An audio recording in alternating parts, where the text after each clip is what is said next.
Sometimes a man loses everything before he discovers what he's truly made of. When grief strips away, your pride and poverty takes your hope. All that's left is the choice to keep standing or fall forever. In a small Arizona town, wealthy rancher Silas McGraw makes a foolish bet. He wagers his entire ranch that no man can tame his wild stallion Diablo.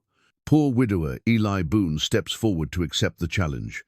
Everyone thinks Eli is crazy. The stallion has never been broken. McGraw has never lost a bet. But Eli sees something in the horse's wild eyes that others miss. He recognizes the pain of a creature that has forgotten how to trust. As word spreads through the dusty streets, the whole town gathers to watch. Will a broken man find the strength to gentle a broken horse? Before we jump back in, tell us where you're tuning in from. And if this story touches you, make sure you're subscribed, because tomorrow I've saved something extra special for you. Eli Boone stood at his wife's grave, turning the worn gold band on his finger. The Arizona sun beat down mercilessly on the small cemetery outside Copper Ridge, where weathered headstones told stories of hardship and hope in equal measure. Sarah's marker was simple granite, carved with words that still made his chest tight. Beloved wife and light of my life.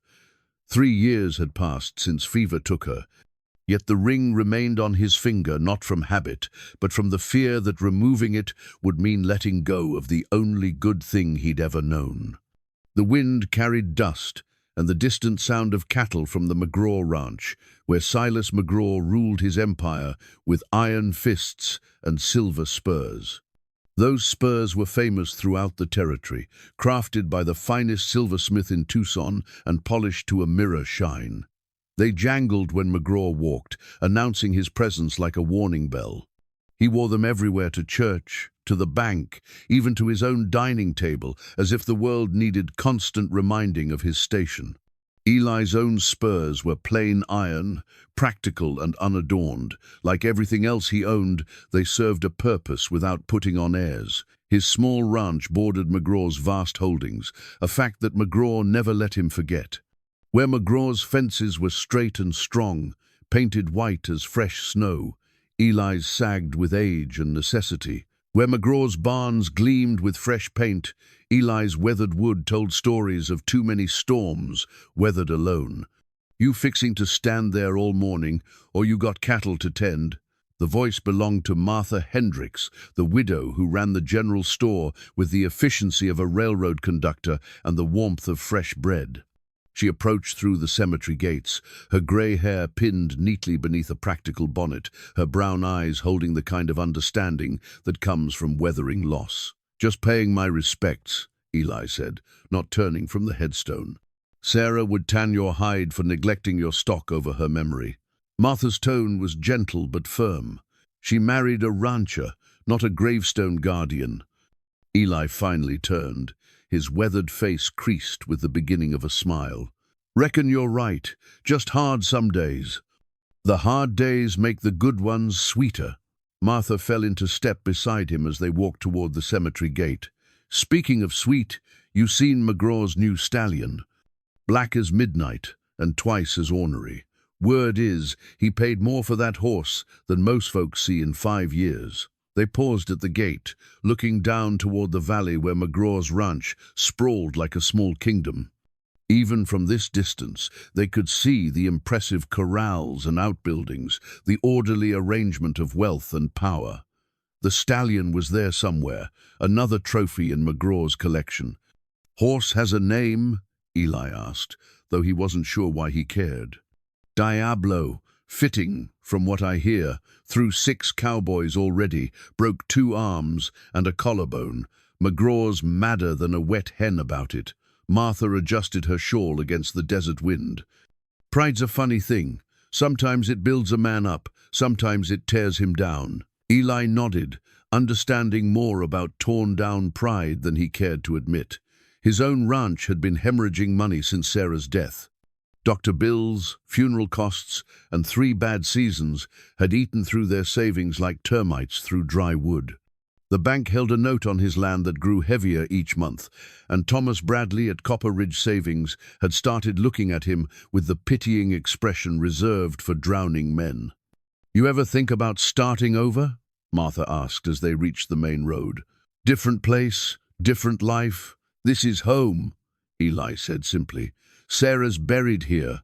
My father built this ranch with his own hands. Starting over feels like giving up.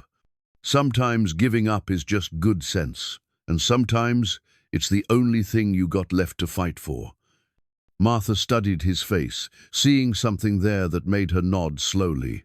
"Well, if you're determined to fight, you best make sure you got the strength for it. Can't win a battle on stubbornness alone."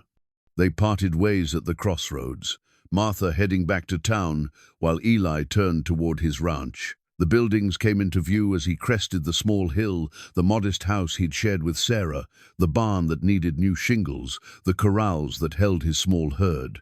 It wasn't much by McGraw's standards, but it was honest work built on honest ground. His cattle grazed in the far pasture, hardy stock bred for the harsh Arizona climate. They weren't prize winners, but they were survivors, much like their owner. Eli counted them automatically, checking for signs of illness or injury. 27 head, down from the 40 he'd started the year with. He'd sold 13 to pay down the banknote, but it barely made a dent in what he owed. The afternoon sun was slanting lower when he finished his chores and headed for town. Copper Ridge on Saturday afternoon buzzed with the kind of energy that came from hard-working folks gathering to share news and blow off steam. The main street stretched between false-fronted buildings that had seen better days, their paint faded, but their spirits intact. McGraw's voice carried from the Brass Dollar Saloon, loud and commanding as always. Through the batwing doors, Eli could see the man holding court at his usual table, surrounded by the kind of men who laughed at rich men's jokes, whether they were funny or not. McGraw's silver spurs caught the lamplight, throwing tiny rainbows across the saloon floor. Eli had no intention of going inside until he heard the words that would change everything. "No man alive can break that horse," McGraw was saying, his voice thick with whiskey and pride. "Hell, I'll bet my whole damn ranch on it. Every acre, every head of cattle, every building and fence post, any man who can sit that stallion for 10 minutes gets it all." The saloon fell silent. In a territory where land was everything and McGraw owned more of it than any man had a right to, such a bet was beyond reckless. It was insane. Eli pushed through the doors before he could change his mind.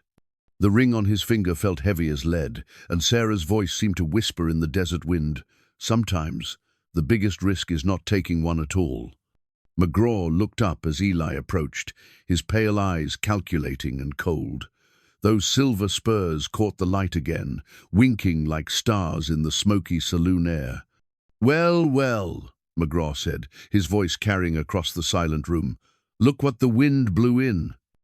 The leather-bound betting ledger sat open on McGraw's table like a book of conquests.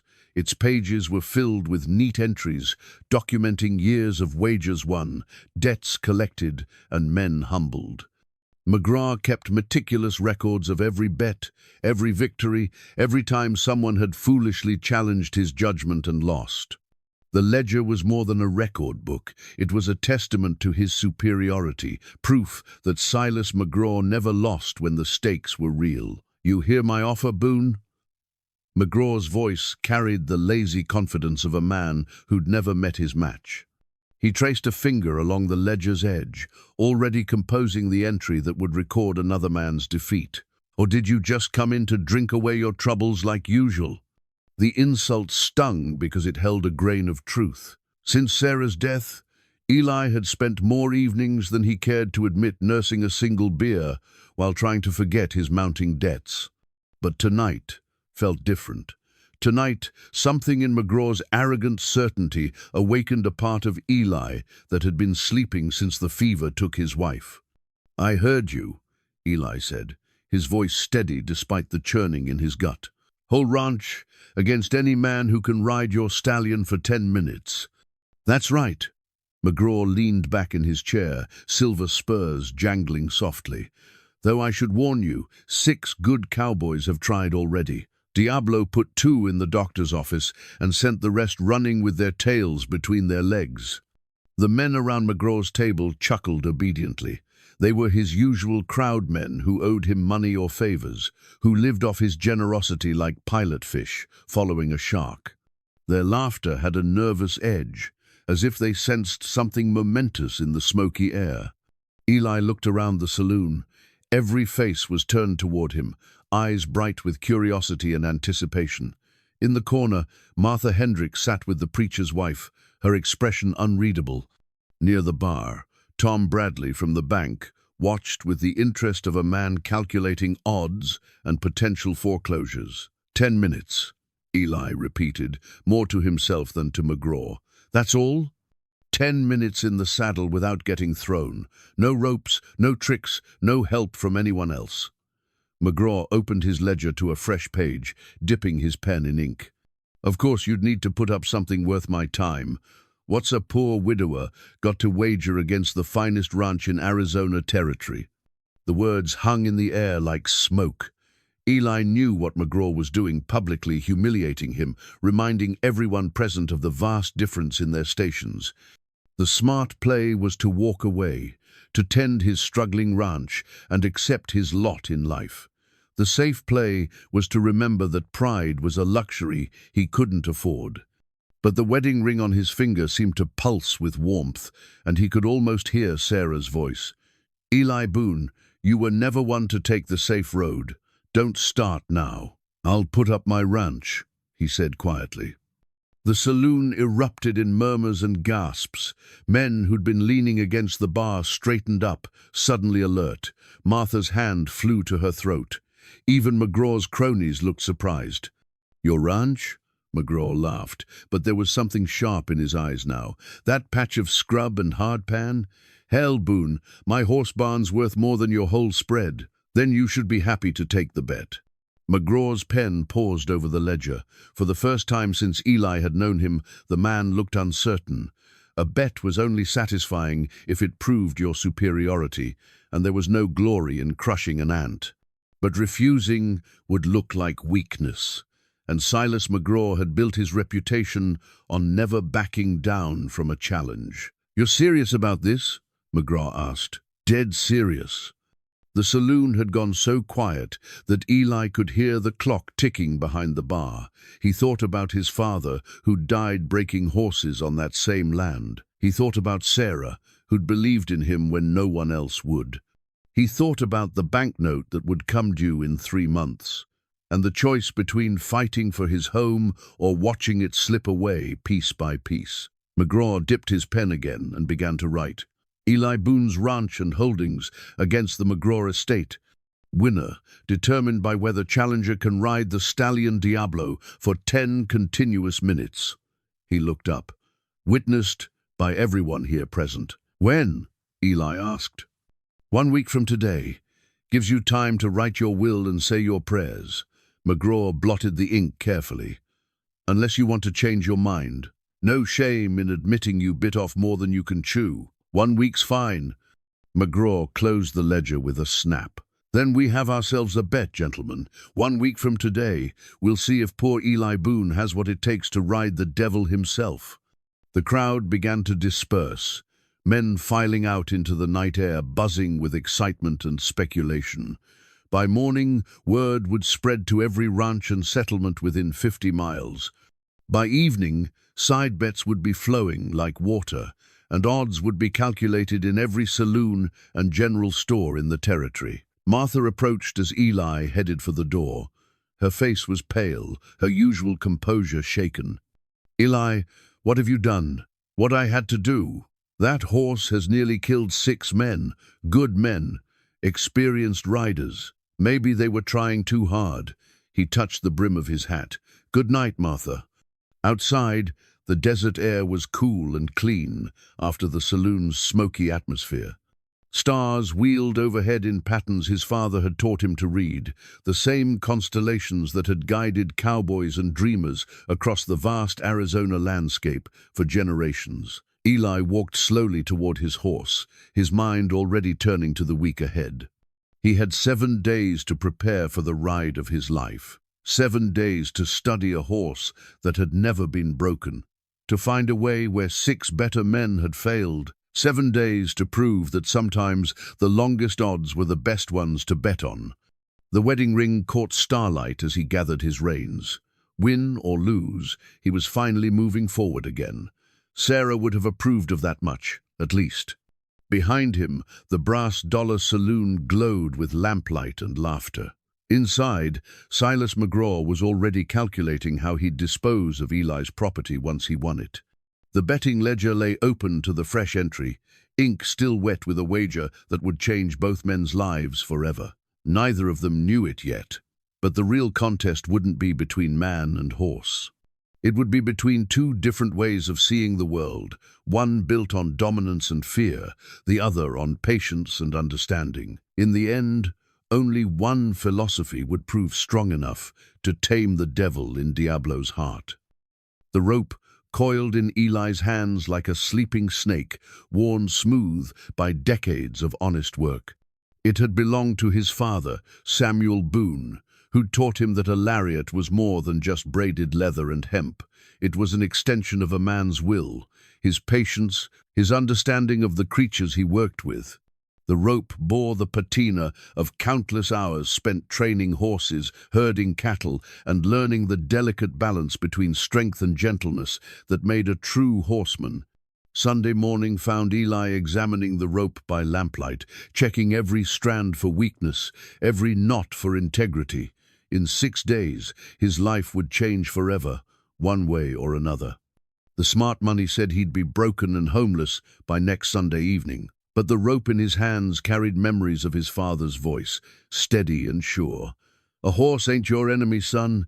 He's just trying to figure out if you're worth trusting." News of the bet had spread faster than wildfire in drought season. By Sunday afternoon, riders were arriving in Copper Ridge from ranches 50 miles away, drawn by the spectacle of an impossible wager.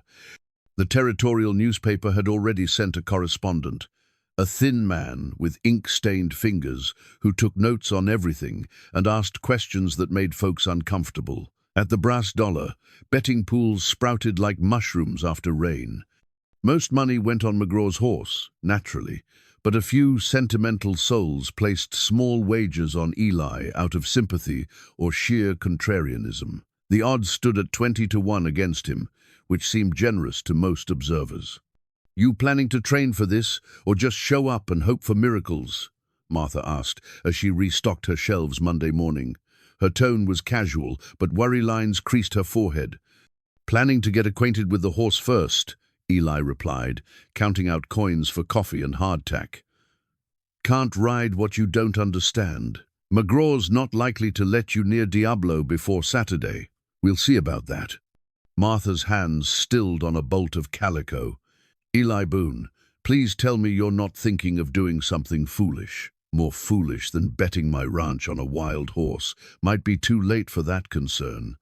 The Monday afternoon ride to McGraw's spread gave Eli time to think and plan. The McGraw ranch stretched across some of the finest grazing land in the territory, watered by 2 reliable streams and protected by natural rock formations that made it nearly self-contained. The main house sat on a low hill, a sprawling adobe structure with red tile roofs and wide verandas that spoke of wealth and permanence. The corrals lay beyond the house, a complex of sturdy poles and rails designed to contain the finest horseflesh money could buy. McGraw kept his prize animals there, mares bred for speed and beauty, stallions chosen for their bloodlines and temperament, and somewhere among them was Diablo, the horse that would determine Eli's fate. He found McGraw near the largest corral, leaning against the fence with the casual pose of a man surveying his kingdom. The rancher's silver spurs caught the afternoon light, throwing tiny reflections across the ground like scattered coins. "Come to beg off the bet, Boone." "Come to see the horse." McGraw's laugh was harsh as desert wind. "Hoping to find some weakness you can exploit? Some trick that'll give you an edge? Just want to understand what I'm facing." "What you're facing is 16 hands of pure hellfire, but go ahead, take a look. Won't change anything come Saturday." Diablo stood alone in the center corral, isolated from the other horses by necessity rather than choice. He was magnificent, coal-black from nose to tail, with a mane that caught the wind like a battle flag. His conformation was perfect, the kind of horse that appeared in dreams and legends, but his eyes held something that made Eli's chest tighten with recognition. They were the eyes of a creature that had known pain, betrayal, disappointment. The same look Eli saw in his own mirror some mornings, the expression of something wounded that had learned to strike first rather than risk being hurt again. The stallion paced the corral's perimeter, muscles rippling under his ebony coat, magnificent in his fury and isolation. "Beautiful, isn't he?" McGraw said with obvious pride. "Paid 3,000 for him, sight unseen. Seller claimed he was just spirited, needed the right hand. Turned out he was a damn liar. Where'd he come from?" "Ranch down in Sonora. Owner died. Estate sale. Horse came with papers showing champion bloodlines, perfect for breeding." McGraw spat in the dust. "Perfect for breaking Cowboy's bones is more like it." Eli studied the horse's movement, noting the way Diablo shied from the corral fence whenever someone approached. Most horses, even wild ones, showed some curiosity about humans. Diablo showed only suspicion and barely contained rage. Anyone tried gentling him instead of breaking him. "Gentling?" McGraw's voice dripped contempt. "That horse needs to learn who's boss, not get coddled like a pet. I had Buck Morrison work with him for 3 weeks, best bronc rider in Arizona. Diablo put him in bed for a month." Eli remembered his father's words about horses like this one. "Some came to you broken by cruelty, their spirits twisted by harsh treatment and harder men. They fought not from wildness but from fear, striking out at a world that had taught them that humans meant pain and domination." "I'd like to spend some time with him this week," Eli said. "Get him used to me before Saturday." McGraw's eyes narrowed. "That wasn't part of the bet. Wasn't excluded either. You want this to be a fair test, don't you?" The question hung between them like smoke. McGraw had built his reputation on being unbeatable, untouchable, always one step ahead of lesser men. But fairness was a concept that made him uncomfortable, like an ill-fitting shirt or a saddle that didn't sit right. "You can look all you want," he said finally, "but if you get hurt, that's on you. And if you try any tricks, any funny business, the bet's off and you forfeit. Understood?" Eli spent the rest of the afternoon leaning against the corral fence, watching Diablo's patterns. The horse was intelligent, that much was clear. He'd learned the boundaries of his prison and tested them regularly, looking for weaknesses. When the sun started its descent toward the western mountains, Eli noticed something that made his pulse quicken. For just a moment, when the light hit at the right angle, Diablo stopped pacing and looked directly at him. Not with the wild aggression Eli had expected, but with something that might have been curiosity. It lasted only seconds before the horse resumed his restless patrol, but it was enough. That evening, back at his own ranch, Eli sat on his porch with his father's rope coiled beside him. The leather felt familiar in his hands, carrying the weight of memory and tradition. Samuel Boone had never met a horse he couldn't gentle, though he'd made plenty of mistakes learning how. The rope had been part of those lessons, witness to both failures and triumphs. "Patience, son," his father used to say. "A horse will tell you everything you need to know if you're willing to listen. Most men are too busy talking to hear what the horse is trying to say." The stars came out one by one, the same constellations that had watched over generations of cowboys and their horses. Somewhere across the valley, Diablo stood alone in his corral, magnificent and misunderstood. In 5 days, one of them would learn something about the other.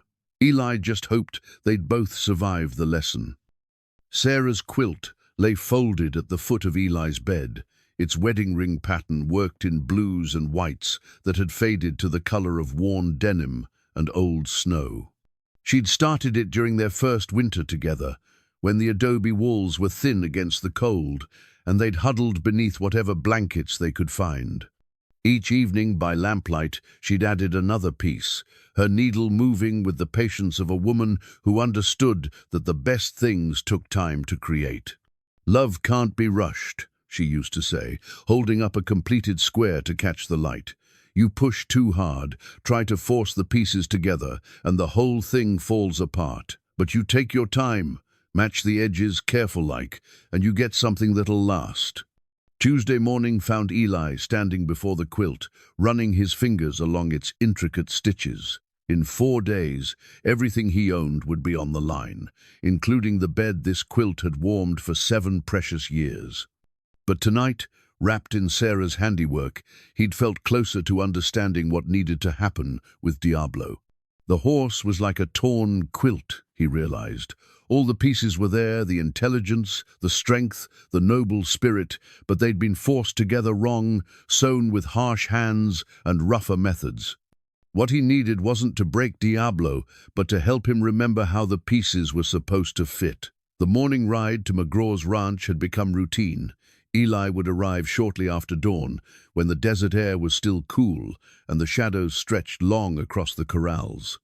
McGraw's cowboys went about their business with the careful indifference of men who knew their boss was watching, but Eli caught them glancing his way when they thought he wasn't looking.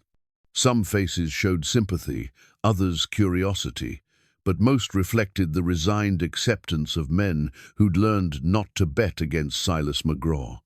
Diablo stood in his usual spot at the corral center, head high and ears pricked forward. He'd grown accustomed to Eli's daily visits, though he still maintained his wary distance. Progress, of a sort. The kind of progress Sarah would have recognized and approved of, slow, patient, built on respect rather than dominance. "Still planning to ride that devil?" The voice belonged to Jake Munson, one of McGraw's top hands. He was a good cowboy by all accounts, skilled with rope and horse, but there was something in his eyes that reminded Eli of his boss, a hardness that came from believing strength was the only currency that mattered. "Planning to try." "You know he killed a man down in Sonora? That's why the estate was so eager to sell him. Kicked a vaquero in the head, split his skull like a melon." Eli looked at Jake carefully. "That true, or just talk?"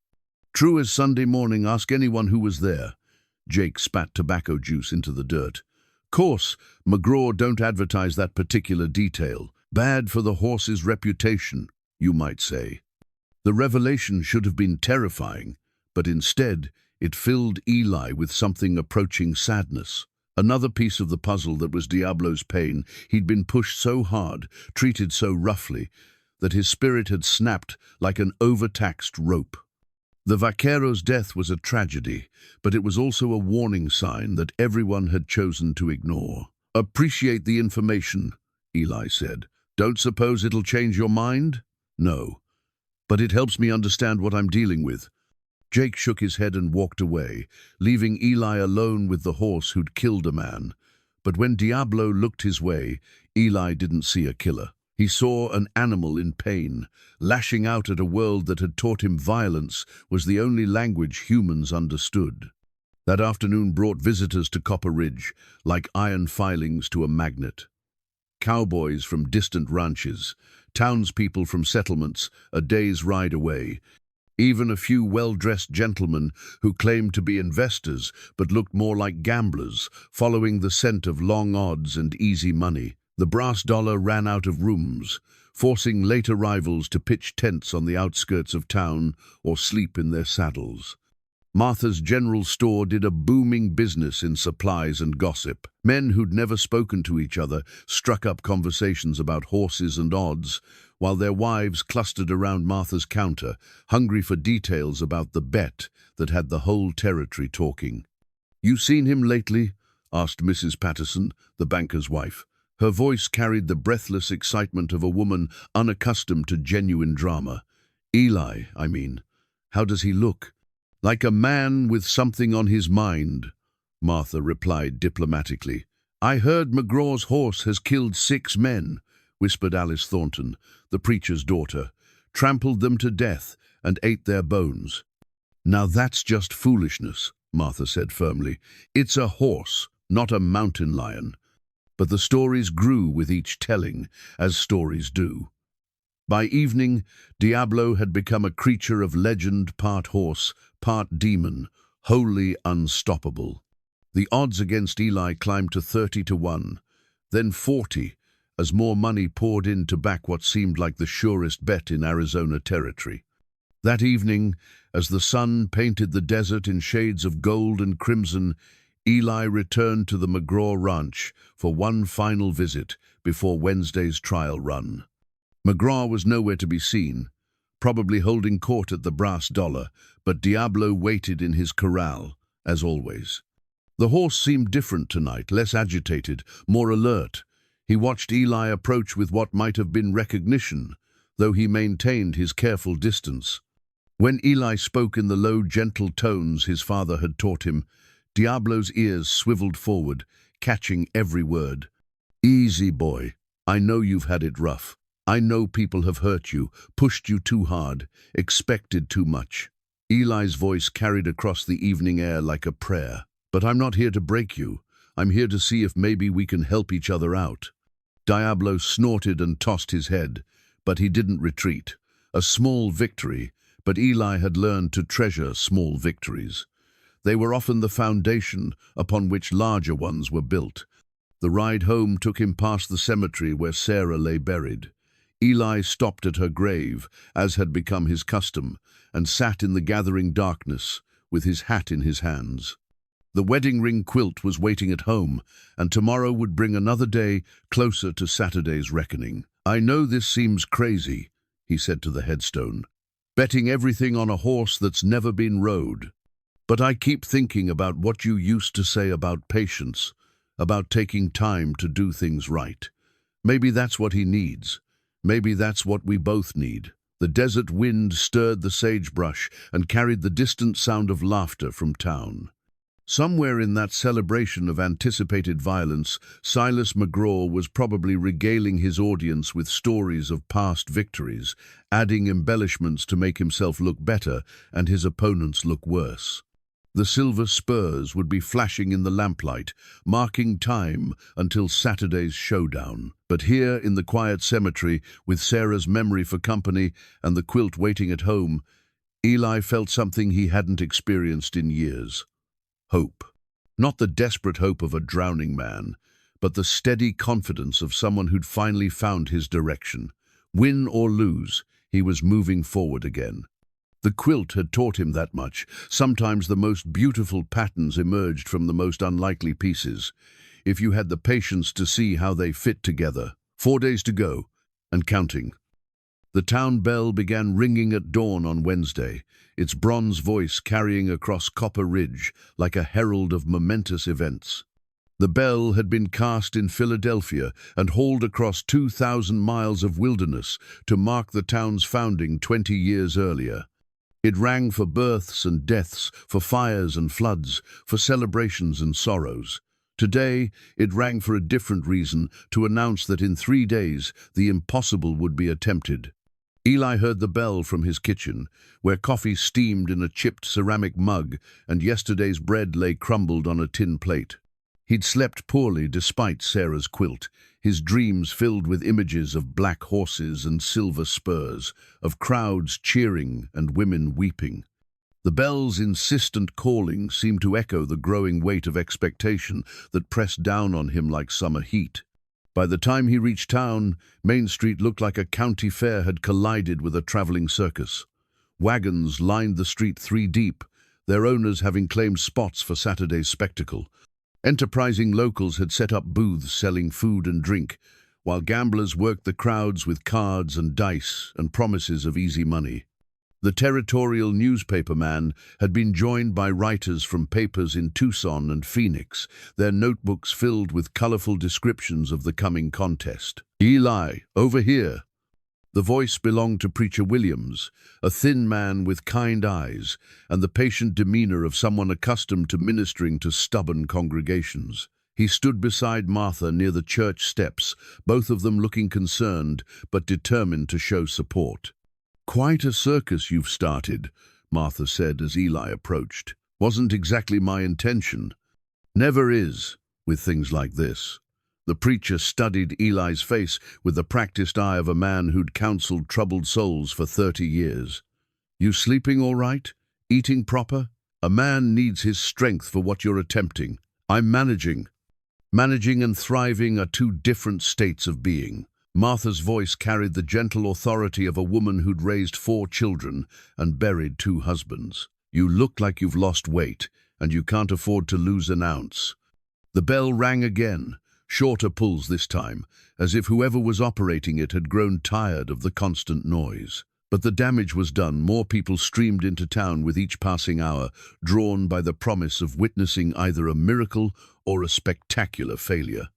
"Word spread clear to California," said Tom Bradley, approaching from the bank with a ledger tucked under his arm. "Got a telegram from San Francisco yesterday. Some rich fellow wants to bet $5,000 on McGraw's horse." He paused meaningfully. "Course. He's also asking about your note, wondering if it might be available for purchase should things go badly Saturday." The implication hung in the desert air like dust after a cattle drive. If Eli lost, his debts would become someone else's asset, his land absorbed into a larger empire before the dust had settled on his defeat. "Appreciate the warning, Tom." "Wasn't warning exactly, just information." Bradley shifted uncomfortably. "You know I'm pulling for you, Eli. Always have been. But business is business, and that note's got to be paid one way or another." After Bradley left, Martha took Eli's arm and guided him away from the crowd. Her grip was gentle but firm, the touch of a woman who'd comforted grieving families and celebrated with newlyweds, who understood the full weight of human hopes and fears. "There's something else," she said quietly. "Something you should know before Saturday." They walked to the edge of town, where the desert began its endless stretch toward distant mountains. Here the noise of the crowd faded to a manageable murmur, replaced by the whisper of wind through sage and the distant cry of a hawk circling high overhead. "McGraw came by the store yesterday evening," Martha continued. "Had a few drinks in him, talking loud about the bet. But what troubled me was what he said about you. Nothing he says troubles me much anymore. He called you a broken-down widower playing with money he don't have. Said you'd been drinking yourself to death since Sarah passed, and this bet was just another way of giving up."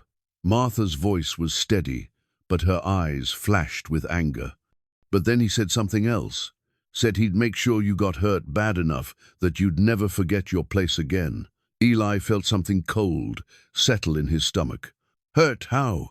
"Didn't say exactly, but the way he talked, like he was planning more than just watching you get thrown by a horse." They stood in silence for a moment, watching the crowd surge and flow through Copper Ridge's streets.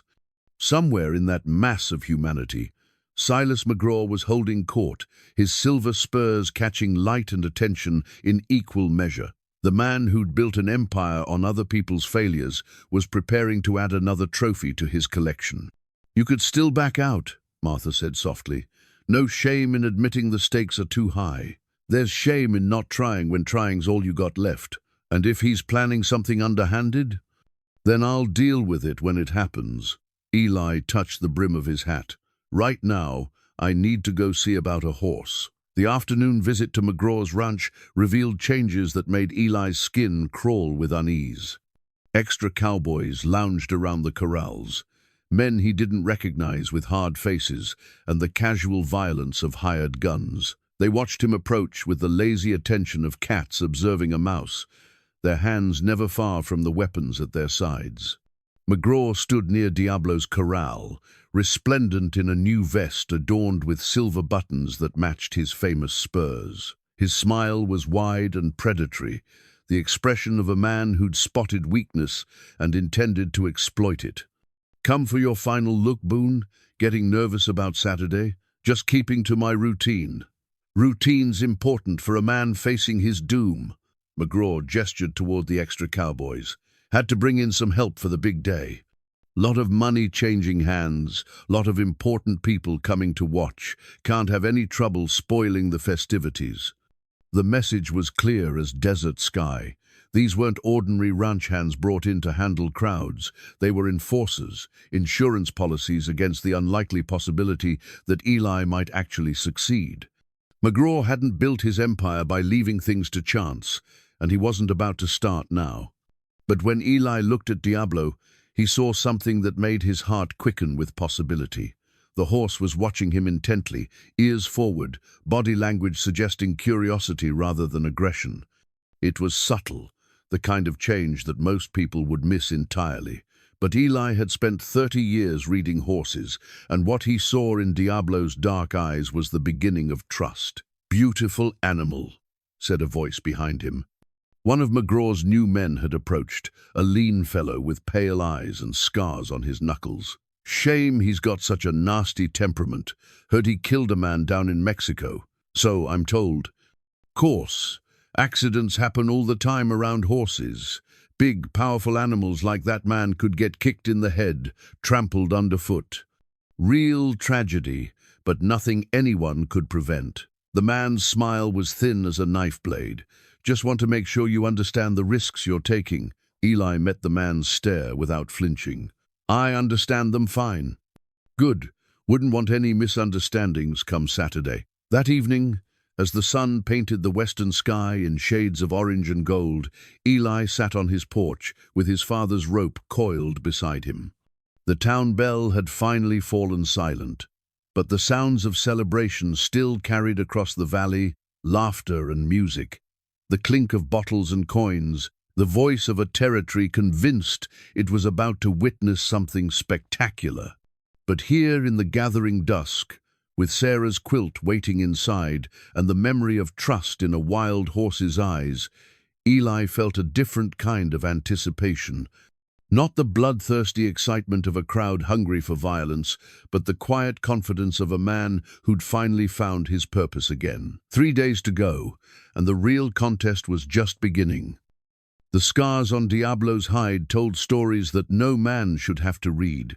They were there if you knew how to look faint lines across his flanks, where spurs had raked too deep, white marks on his shoulders from ropes pulled too tight, and most telling of all, the network of thin scars around his muzzle, where a harsh bit had been forced and twisted until the proud head learned to submit or suffer greater pain.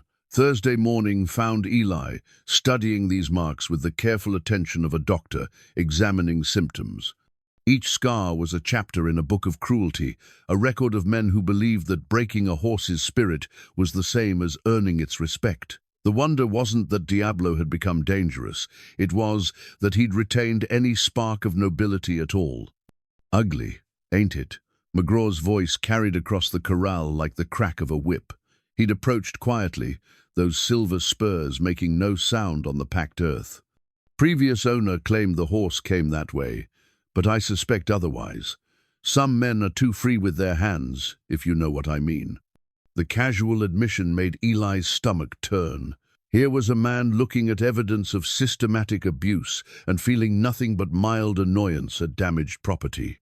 It explained much about McGraw's character, and even more about why Diablo had learned to fight every human who came near. "Must have been painful," Eli said quietly. "For the horse? I suppose. But pain teaches lessons, and some lessons can't be learned gentle-like." McGraw's pale eyes studied Eli's face. "You getting soft-hearted about the beast? Thinking maybe you can love him into submission? Thinking maybe there's more than one way to get a job done? There's the right way and the wrong way, Boone. Right way produces results. Wrong way gets you hurt." McGraw gestured toward his assembled cowboys, still lounging around the corrals like well-dressed vultures. "Course, you'll find out Saturday which approach works better." But McGraw was wrong about one thing. Pain hadn't taught Diablo lessons. It had taught him survival. The difference was crucial, though most people never bothered to make the distinction. A lesson implied learning and growth. Survival was simply endurance, the basic animal instinct to keep breathing no matter the cost. That afternoon brought Martha to Eli's ranch, riding side-saddle on her reliable bay mare with the easy competence of a woman who'd been managing on her own for years. She carried a covered basket that smelled of fresh bread and something that might have been apple pie. Comfort food, for a man who looked like he'd forgotten the concept entirely. "Thought you might be hungry," she said, settling onto his porch with the efficient movements of someone accustomed to making herself useful. "Also thought you might want some company that wasn't trying to talk you out of Saturday or into your grave." They ate in companionable silence, watching the sun track across the desert sky. The bread was still warm, the pie sweet with cinnamon and memories of better times. Eli found himself eating more than he had in days, his body responding to nourishment. He'd been denying it in his preoccupation with the coming challenge. "You know," Martha said eventually, "I've been thinking about what you're attempting. Not the horse riding part, but the bigger picture. What it means. What's it mean to you?" "Means a man deciding to fight for something instead of just letting it slip away." She cut another slice of pie with the precise movements of a woman who'd spent years making portions stretch. "Been a lot of slipping away lately, farms failing, families moving on, dreams getting smaller every year. Nice to see someone pushing back against that tide." The observation touched something deep in Eli's chest, a recognition of truth he'd been avoiding. This wasn't really about a horse or a bet or even a ranch. It was about choosing to stand up when everything inside you wanted to lie down and quit. It was about Sarah's quilt and his father's rope and the accumulated weight of every moment that had led him to this choice. "What if I can't do it?" he asked. "What if all this faith you're showing is misplaced? Then you'll have tried something worth trying, and that'll be enough." Martha's voice carried the certainty of a woman who'd buried 2 husbands and raised 4 children, and still believed in the possibility of good outcomes. Better to fail at something important than succeed at something meaningless. That evening, as Martha prepared to leave, she paused at her horse and turned back to face him. "There's something else you should know. About McGraw and his extra men. I figured they weren't here for decoration. Word around town is they've got orders to make sure the horse throws you hard. Real hard. Accidentally, of course." Her voice was steady, but her hands trembled slightly as she gathered the reins. "People are saying McGraw's got too much riding on this bet to leave it to chance." "People say a lot of things. This isn't gossip, Eli. This is warning." Martha's eyes held the fierce protectiveness of a mother hen defending her chicks. "That man's built his whole life on never losing, and he's not about to start now. You be careful Saturday. You be more than careful." After she'd ridden away, Eli sat on his porch with his father's rope across his knees and Sarah's memory for company. 2 days until Saturday, and the stakes kept climbing higher than any reasonable man should accept. But somewhere across the valley, a scarred black horse was probably looking toward the sunset and wondering if tomorrow would bring more pain or something different. The answer to that question would determine both their futures. Friday morning dawned clear and hot, the kind of day that made the desert shimmer with mirages and false promises. Eli rode to McGraw's ranch one final time, past the growing encampments of spectators and the improvised betting parlors that had sprouted like toadstools after rain. Money was flowing like water, most of it betting against him, but he'd stopped caring about odds and opinions. Diablo stood waiting in his corral, magnificent and isolated as always. But when Eli approached the fence, something remarkable happened. The horse walked toward him slowly, carefully, but with clear intent. They stood separated by wooden rails and years of accumulated mistrust, man and horse, studying each other with the intensity of chess masters contemplating a crucial move. "Easy, boy," Eli said softly. "I know you've been hurt. I know you've learned not to trust. But tomorrow we're going to try something different. Tomorrow we're going to see if understanding works better than force." Diablo's ears swiveled forward, catching every word. For just a moment, the wildness left his eyes, replaced by something that might have been hope. It was the look of a creature who'd forgotten what kindness felt like, but was willing to remember, given the chance. One day to go, and everything would change. The brand was hidden beneath thick black hair on Diablo's shoulder, invisible unless you knew exactly where to look and had the patience to part the coarse strands with gentle fingers. It was an old brand, partially healed over and deliberately obscured, but still readable to eyes that understood the language of cattle marks and property claims. The symbol wasn't McGraw's ornate SM that marked his other stock. It was a simple circle R, burned deep into the hide years ago by hands that had loved this horse before the world turned cruel. Friday evening had brought Eli to the corral for what everyone assumed would be his final visit before Saturday's reckoning. McGraw was nowhere to be seen, probably holding court at the Brass Dollar and accepting congratulations for a victory not yet won. His hired men lounged in whatever shade they could find, their attention focused on bottles and cards rather than the lone figure standing beside the Black Stallion's pen. The discovery of the brand changed everything. Eli's hands trembled as he traced the faded circle R with his fingertip. He knew that mark, had seen it burned into the hides of some of the finest horses in Arizona territory. Robert Cassidy had registered the brand 15 years ago when he'd established his ranch in the mountains north of Flagstaff. The Cassidy spread had been famous for breeding horses with perfect conformation and gentle temperaments, animals that combined beauty with intelligence in ways that made other ranchers weep with envy. But the Cassidy ranch was gone now, had been for 3 years. A mysterious fire had destroyed the main buildings, killing Robert and his wife in their sleep. Their son Michael had tried to keep the operation going, but financial difficulties, some said deliberately engineered by competitors, had forced him to sell everything and move east. The horses had been scattered to the winds, sold at auction to buyers who cared more about price than pedigree.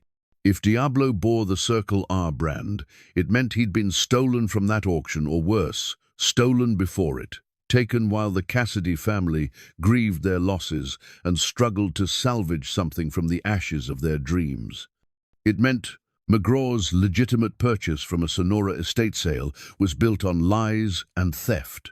It meant the horse's violent behavior wasn't natural wildness, but the traumatic response of an animal ripped from everything familiar and thrust into a world of cruelty.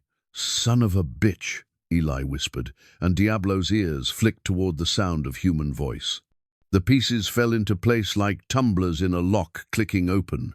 McGraw's nervousness about the bet, despite his public confidence. The convenient story about buying the horse site unseen from a dead man's estate. The systematic abuse that had turned a gentle, intelligent animal into a creature everyone feared. It wasn't just theft, it was the destruction of something beautiful for the sake of profit and power. But theft could be proven, if a man was brave enough and smart enough to gather the right evidence. That night, Eli rode hard toward Flagstaff, pushing his horse through darkness, guided only by starlight and desperation. The journey took him through country he hadn't visited in years, past the burned-out remains of the Cassidy ranch and into the town where Robert Cassidy had registered his brand and kept his business records. If those records still existed, they would show the registration numbers of every horse bearing the Circle R, including the animal now called Diablo. The county clerk's office was closed, naturally, but Eli knew the clerk, a thin, nervous man named Henderson, who owed him a favor from years past. A few thrown pebbles against the right window brought Henderson to his door in nightshirt and slippers, grumbling about the hour and the impropriety of conducting business after midnight. "This better be life and death, Boone." "Might be, at that." Henderson's complaints died when Eli explained what he needed. The clerk disappeared into his files and emerged 20 minutes later with a leather-bound ledger that contained the registration records for the Circle R brand. The pages were yellowed with age and smudged with ink, but the information was clear and damning. "Here," Henderson said, pointing to an entry halfway down the page. "Registered in 1878 to Robert Cassidy. Black Stallion, white star on forehead, 16 hands high. Registration number 4127. He looked up at Eli with growing excitement. You saying McGraw's got this horse? I'm saying someone does, and it wasn't bought legal from any estate sale. Well, I'll be damned. Henderson made careful copies of the relevant pages, his thin fingers shaking with either cold or anticipation. You know what this means? Means tomorrow's going to be more interesting than anyone expected. The ride back to Copper Ridge took place in the grey hour before dawn, when the desert held its breath and waited for the sun to paint the world in colours beyond imagination. Eli carried Henderson's copies in his shirt pocket, folded carefully and protected against sweat and weather. The papers would prove Diablo's true identity and McGraw's crime, but they would also destroy any chance of Saturday's contest taking place as planned. The question that haunted him during that long ride was whether justice was worth more than the chance to save his ranch through honest competition. By the time he reached Copper Ridge, the town was already stirring with pre-dawn activity. Cook fires blazed in the temporary camps, and early risers moved through the streets like ghosts preparing for a resurrection. The air hummed with anticipation and the promise of violence. The collective breath of a crowd gathered to witness something they hoped would be spectacular. Martha was waiting on his porch, wrapped in a shawl and holding a steaming cup of coffee like a talisman against the morning chill. "Wondered where you'd gotten to," she said. "Saw you ride out last night like the devil was chasing you." Maybe he was. Eli dismounted and tied his horse to the porch rail. "Martha, I need to tell you something that changes everything." He told her about the brand, about the records, about the proof of theft that rode in his shirt pocket like a loaded gun. She listened without interruption, her face growing pale as the implications became clear. "My God," she whispered when he finished, "you're saying McGraw stole that horse?" "I'm saying the horse was stolen, and McGraw knew it when he bought him. Makes him guilty of receiving stolen property at minimum, maybe conspiracy if he was involved in the original theft. What are you going to do?" That was the question that had tormented him during the long ride home. He could expose McGraw, prove the man's criminality, maybe even see justice done for the Cassidy family's losses. But doing so would end the bet, cancel Saturday's contest, and leave him exactly where he'd started, broke, desperate, and facing foreclosure on his ranch. Or he could stay silent, ride the horse as planned, and hope that 10 minutes in the saddle would be enough to win back his future. "I don't know," he said honestly. "I truly don't know." The sun crested the eastern mountains as they sat in silence, painting Copper Ridge in shades of gold and promise. Somewhere across town, Silas McGraw was probably waking up in his grand house, confident that this day would add another victory to his collection. His silver spurs would catch the morning light, and his betting ledger would record another man's defeat. But in his shirt pocket, Eli carried the power to change everything. The only question was whether he had the courage to use it. McGraw's ornate saddle sat on the corral fence like a throne awaiting its king, its leather polished to mirror brightness, and its silver conchos catching the morning sun like scattered stars. It was a beautiful piece of craftsmanship, hand-tooled by master artisans and worth more than most men earned in a year. Every line spoke of dominance, of the belief that control came through force and submission through fear. The high cantle and deep seat were designed to keep a rider secure, no matter how violent the horse's protests, while the elaborate bit and martingale promised to impose human will through pain and pressure. It was everything wrong with the relationship between man and horse, distilled into expensive leather and precious metal.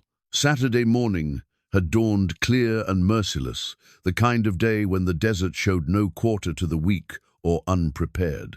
By sunrise, the crowd had swollen to over 300 souls, representing every ranch, town, and settlement within 100 miles. They came in wagons and on horseback, on foot and by stage, drawn by the promise of witnessing something that would be talked about for generations. The betting had reached frenzied proportions. Tom Bradley's bank had run out of cash to cover the wagers, forcing him to send an urgent telegram to Phoenix for additional funds.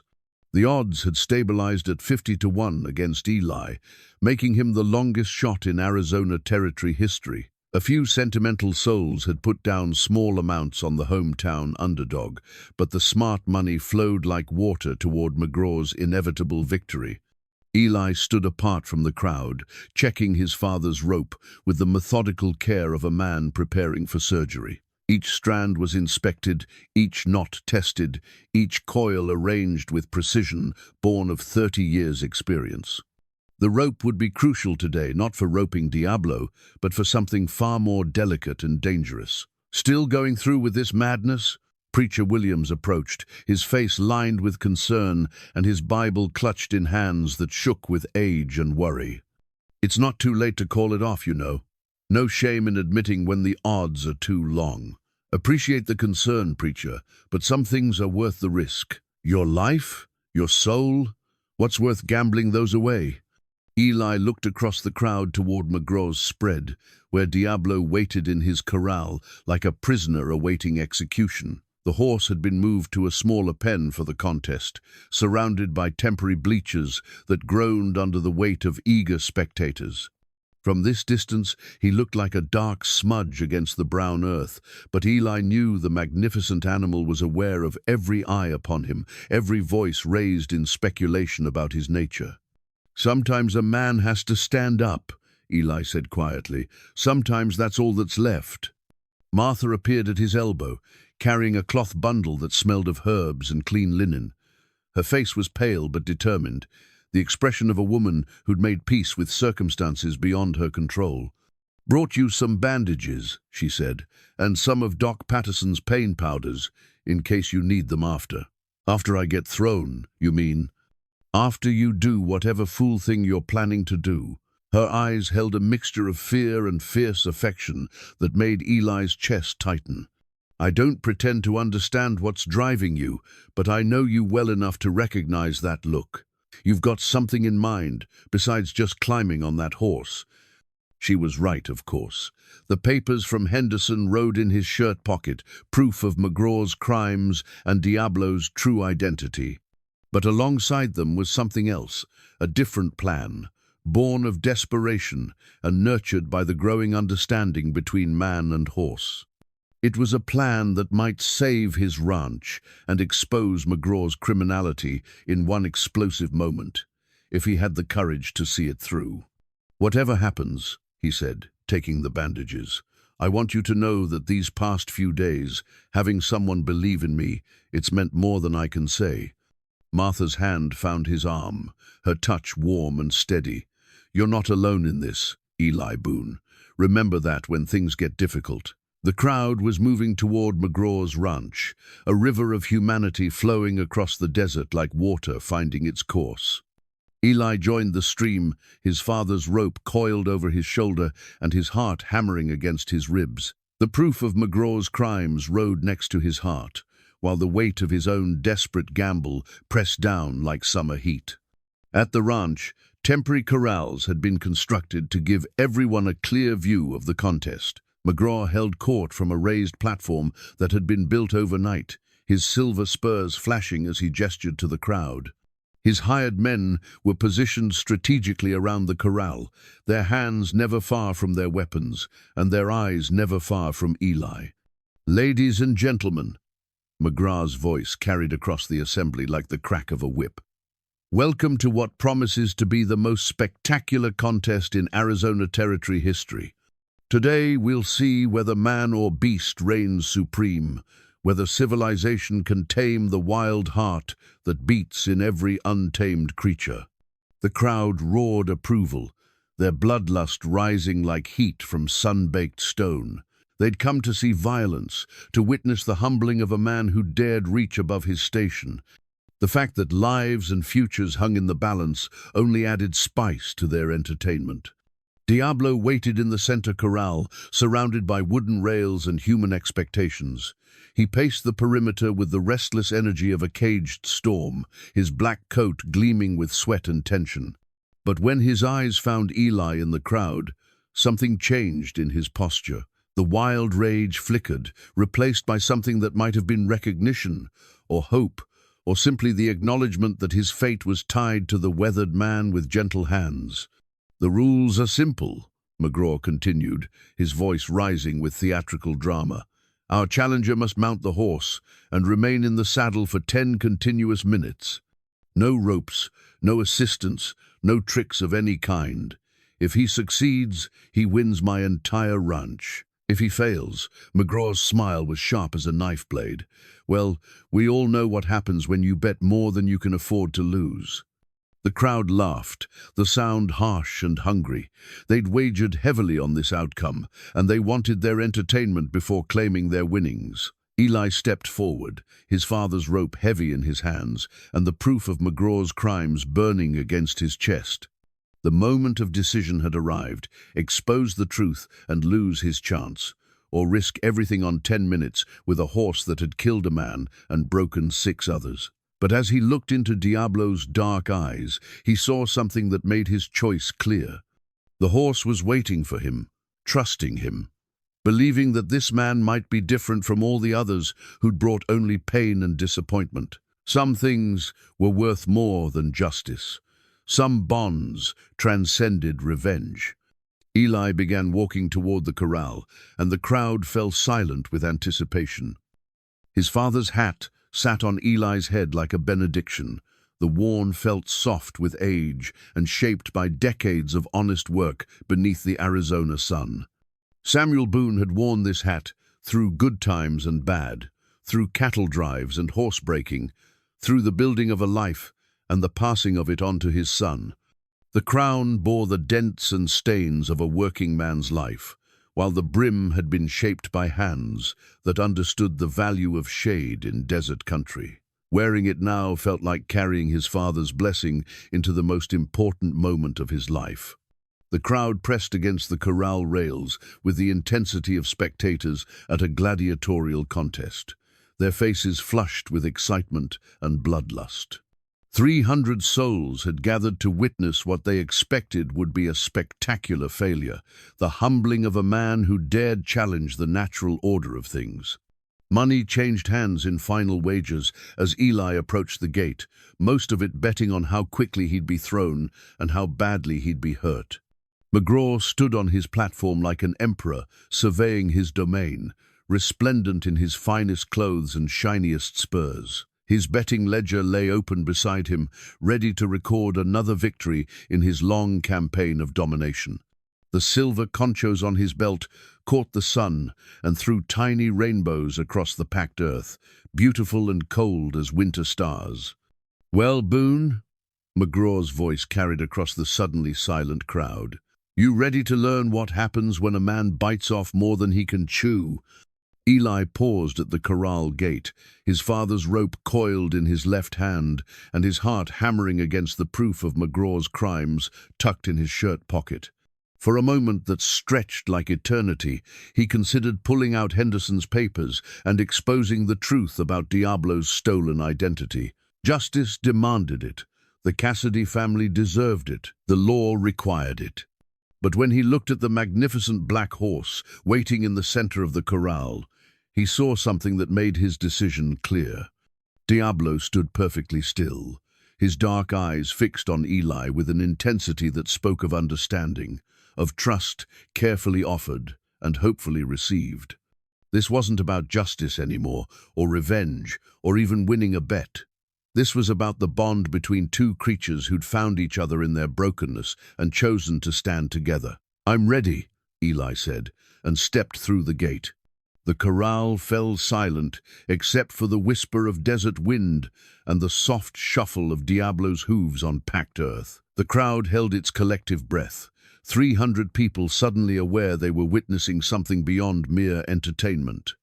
This felt different, charged with an electricity that made the air shimmer like heat mirages. Eli walked slowly toward the center of the corral, his movements deliberate and calm.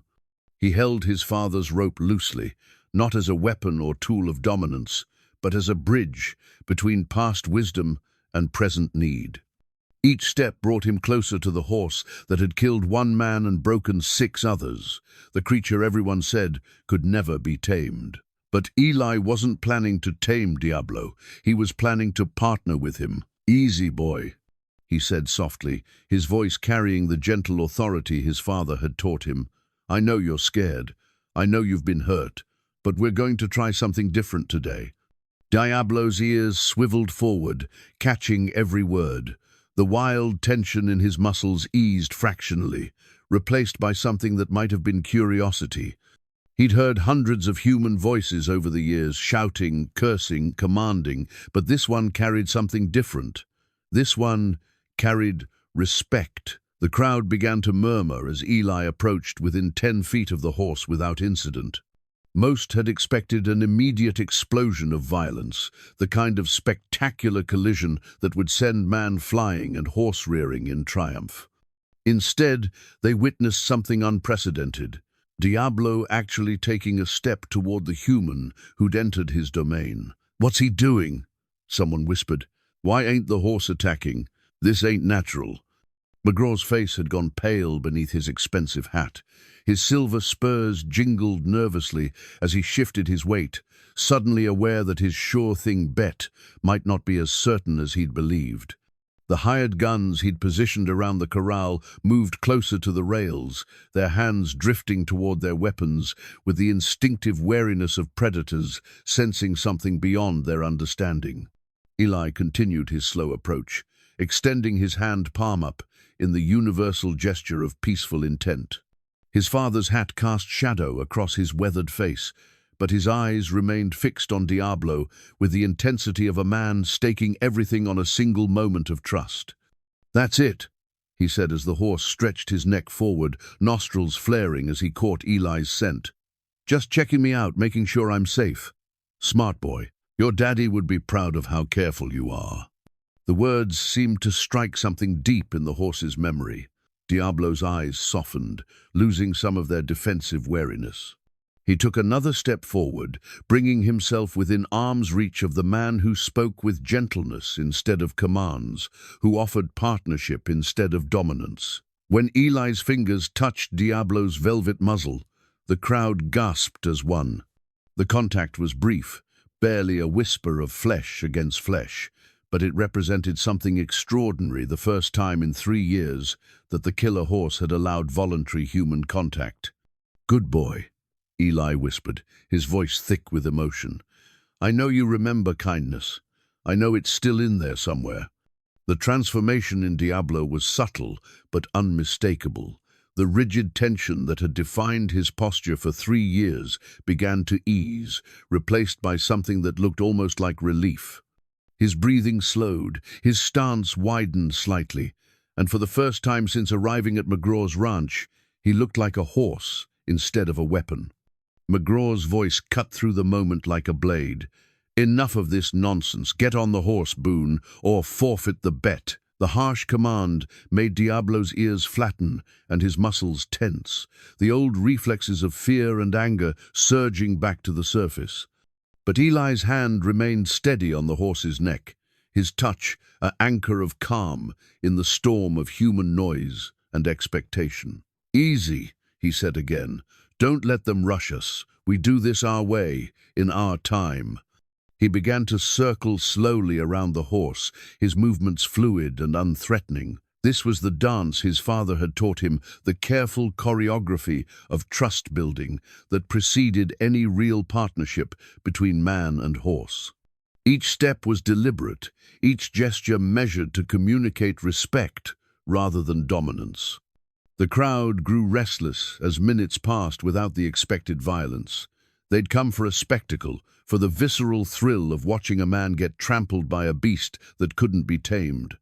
Instead, they were witnessing something far more remarkable and infinitely less satisfying to their bloodlust, the patient work of healing that preceded all true partnerships. "This is taking too long," someone shouted from the crowd. "Get on with it. We want to see some action." But Eli ignored them all, his attention focused entirely on the magnificent creature before him. His father's hat shaded his eyes as he continued his careful assessment, reading Diablo's body language with the skill of a man who'd spent his life learning to speak horse. What he saw gave him hope, the gradual relaxation of defensive postures, the growing willingness to accept human presence, the faint spark of curiosity that suggested the horse's spirit hadn't been completely broken.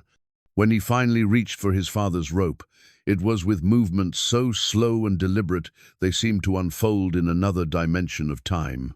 The crowd leaned forward expectantly, certain that this was the moment when everything would explode into the violence they craved. Instead, Eli simply held the rope loosely, letting Diablo see it, smell it, understand that it represented no threat. The horse's eyes tracked the hemp and leather with intelligent attention, recognizing a tool rather than a weapon. "That's right," Eli said softly. "Just a rope.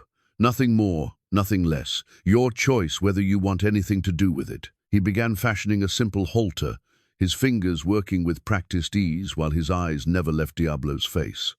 This was the crucial moment, the point where trust would either bloom or shatter into 1,000 pieces. Everything depended on whether 3 years of abuse had destroyed the horse's capacity for partnership or simply buried it beneath layers of necessary self-protection. The simple bridle in Eli's hands was a masterpiece of gentle engineering, crafted from soft leather that had been oiled and worked until it felt like silk against skin.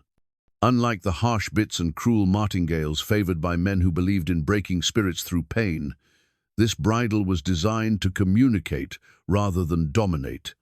The bit was smooth and jointed, the straps padded where they would touch sensitive skin, the entire assembly speaking of respect for the creature who would wear it. Eli had made it himself during the long nights of the past week, working by lamplight, while Sarah's quilt provided warmth and his father's memory guided his hands. Each stitch carried intention, each buckle positioned with care, every element chosen to offer partnership rather than subjugation. Now, standing in the center of the corral, with 300 pairs of eyes watching his every move, he held the bridle like an offering to whatever gods governed the relationship between man and horse. "Your choice," he said to Diablo, extending the headstall with movements slow as honey. "You can trust me, or you can fight me, but I won't force you either way." The horse studied the bridle with the intense concentration of an animal that had learned to read human intentions in the smallest details. His nostrils flared, catching the scent of honest leather and gentle purpose. His eyes, dark and intelligent, searched Eli's face for signs of deception or hidden cruelty. The crowd held its breath as Diablo stepped forward, drawn by something he couldn't name but couldn't resist. His muzzle touched the leather, testing its texture and scent. When he found no harsh metal, no cruel edges designed to cause pain, something shifted in his posture. The defensive tension that had defined him for 3 years began to dissolve, replaced by something that looked almost like wonder. "That's it," Eli whispered. "Just checking it out. Smart boy." With infinite patience, he slipped the bridle over Diablo's head. The horse tensed momentarily, old reflexes screaming warnings about human trickery and inevitable pain. But when the bit settled gently in his mouth and the straps lay soft against his skin, he found himself experiencing something he'd almost forgotten, the feeling of being handled with care. The crowd erupted in murmurs of amazement. They'd expected violence, had bet money on how quickly the killer horse would send Eli flying. Instead, they were witnessing something unprecedented. Diablo standing calmly, bridle in place, looking for all the world like a gentle saddle horse rather than the demon they'd heard described. McGraw's face had gone white as bleached bone. His silver spurs jangled frantically as he shifted his weight, suddenly aware that his sure-thing bet was slipping away like water through his fingers.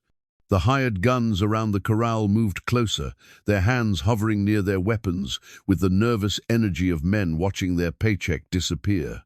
"This ain't over yet," McGraw called out, his voice cracking with barely controlled panic.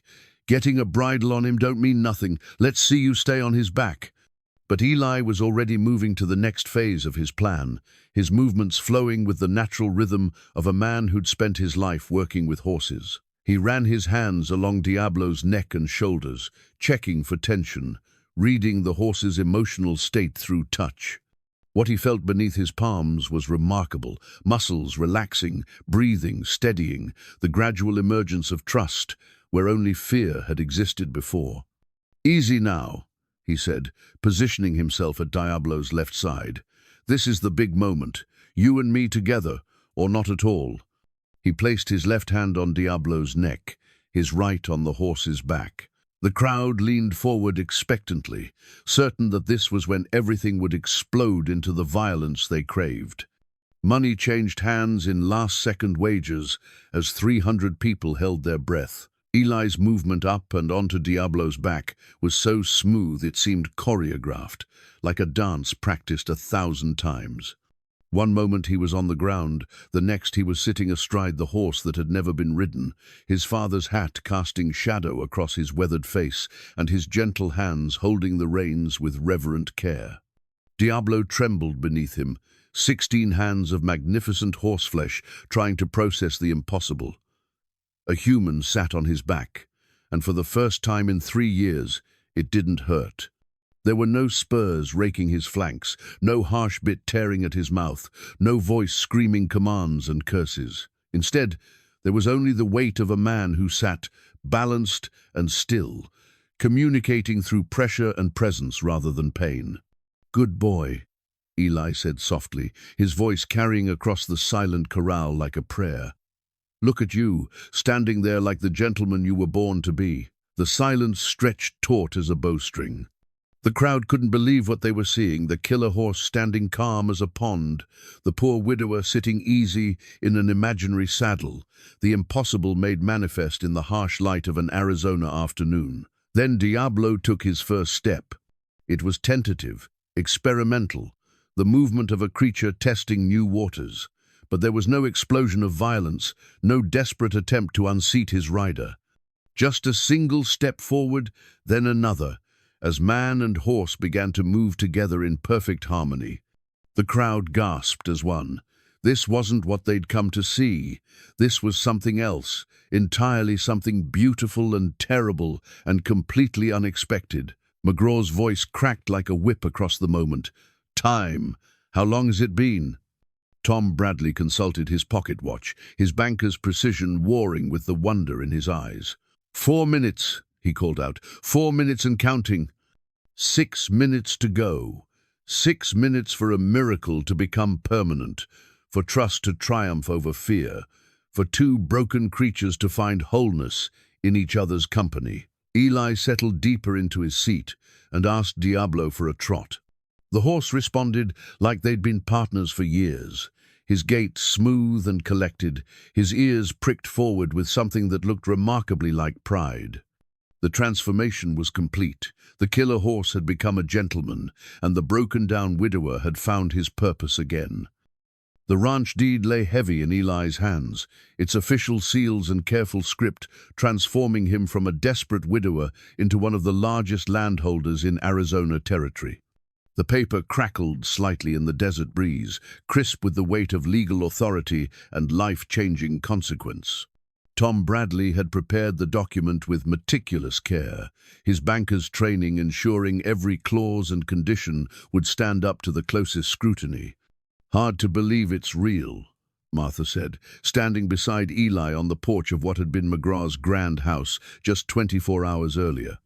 The adobe structure sprawled across the hilltop like a small village, its red tile roofs and wide verandas, speaking of wealth beyond anything Eli had imagined possessing. "Feels like someone else's dream," he admitted, folding the deed carefully and tucking it into his shirt pocket. "Like I might wake up back in my old cabin, broke as ever and facing foreclosure." But it was real. The 10 minutes in the saddle had stretched into 20, then 30, as Eli and Diablo moved together with the fluid grace of partners who'd found perfect understanding. The crowd had watched in stunned silence as the impossible became inevitable, their bloodlust transformed into reluctant admiration for something beautiful and rare. McGraw had left town before dawn, his silver spurs and betting ledger packed hastily into saddlebags, along with whatever portable wealth he could gather.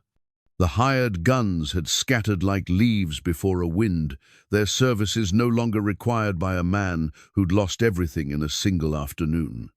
Word from the sheriff suggested McGraw had fled toward California, leaving behind debts and enemies in roughly equal measure. "What will you do with all this?" Martha gestured toward the sprawling ranch, its corrals and outbuildings stretching as far as the eye could see. "It's enough land for a dozen families." "Been thinking about that?" Eli's eyes found Diablo in the nearest pasture, the magnificent black horse grazing contentedly among McGraw's former stock. "Thinking maybe it's time to try something different, something based on gentling instead of breaking."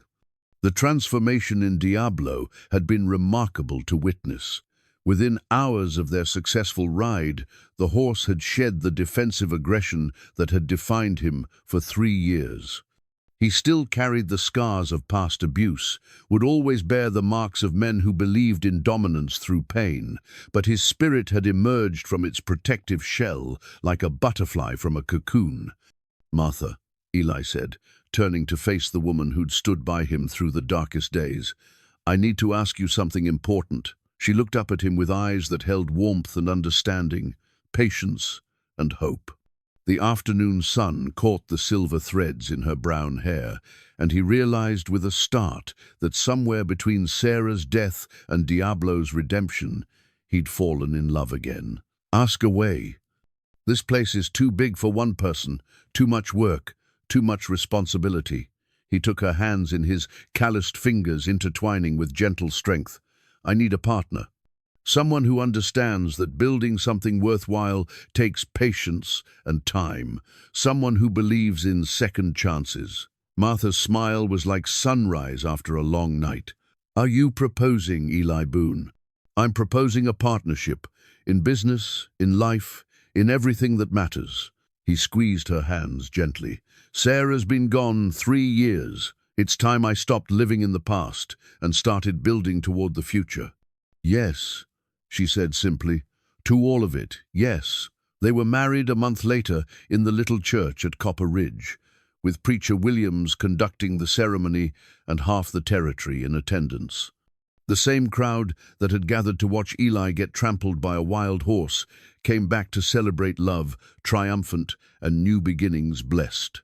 Diablo wore a garland of desert wildflowers for the occasion, standing patient and proud as the wedding party posed for photographs that would become family treasures.